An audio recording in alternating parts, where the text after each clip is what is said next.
जैव निम्नीकरणीय, जिसको इंग्लिश में बोलते हैं बायोडिग्रेडेशन बोला जाता है। क्या होते हैं जैव निम्नीकरण को? तो ऐसे पदार्थ जिनको सूक्ष्म जीव जो होते हैं ये सरल पदार्थों में तोड़ देते हैं अर्थात उनको मिट्टी में मिला देते हैं, ऐसे पदार्थ कहलाते हैं जैव निम्नीकरण पदार्थ कहलाते हैं।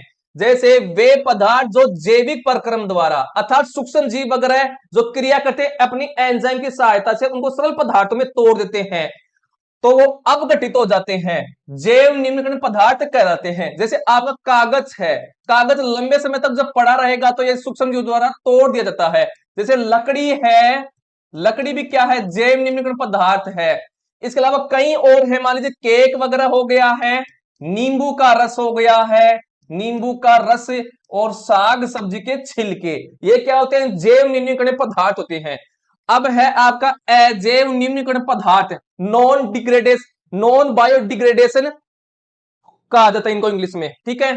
तो वे पदार्थ जो इस प्रक्रम में अपघटित नहीं होते हैं, मतलब जिन पदार्थों का अपघटन जो होता है वो सूक्ष्म जीव नहीं कर पाते हैं, लंबे समय तो वो ऐसे ही पड़े रहते हैं, क्या कहलाते हैं, अजैव निम्नीकरण पदार्थ कहलाते हैं, अजैव निम्नीकरण पदार्थ कहलाते हैं।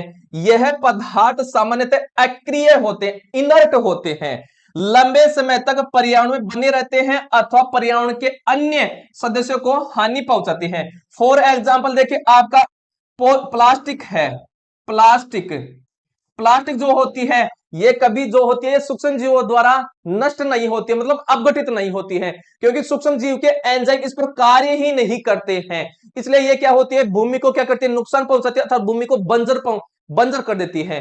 तो अजैव निम्नीकरण पदार्थ क्या होते हैं, जो सूक्ष्म जीव द्वारा अपघटित नहीं होते हैं, क्या कहलाते हैं, अजैव निम्नीकरण पदार्थ कहलाते हैं। तो आपका प्लास्टिक की हो गई है, प्लास्टिक हो गई, इसके अलावा पॉलीथीन हो गई है, पॉलीथीन, पॉलीथीन भी क्या है आपकी अजैव निम्नीकरण पदार्थ है, ठीक है। कई बार क्वेश्चन आता है कि निम्न में से कौन सा अजैव निम्नीकरण पदार्थ है या फिर जैव निम्नीकरण पदार्थ है, यहां से क्वेश्चन कई बार आता है कंपटीशन एग्जाम में।